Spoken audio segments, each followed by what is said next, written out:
بسم الله الرحمن الرحيم. الحمد لله الذي أكرمنا وأنعم. الحمد لله الذي أنزل فينا كتابه معلما.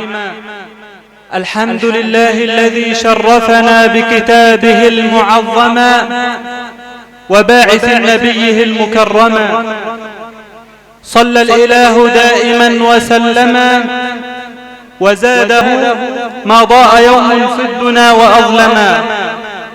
أما بعد، فيا أرضنا أشرقي ويا سما زيني تزيني، فإنما حل عليك اليوم حفل حافل وقد دنا وسنا.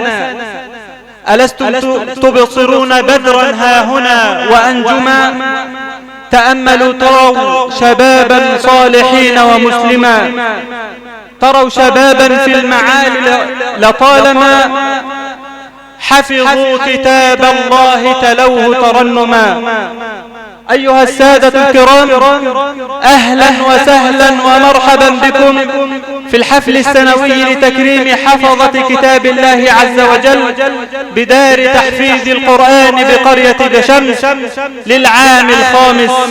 تحية كبسمة الصباح كألطف الرياح، تحية مثل السنا أبثها لمن أتى مشاركا ومن أتى مباركا ومن أتى لحفلنا، فإننا إخوانكم وأنتم كأهلنا. أهلا بكم ومرحبا ومطيبا ملء السماء.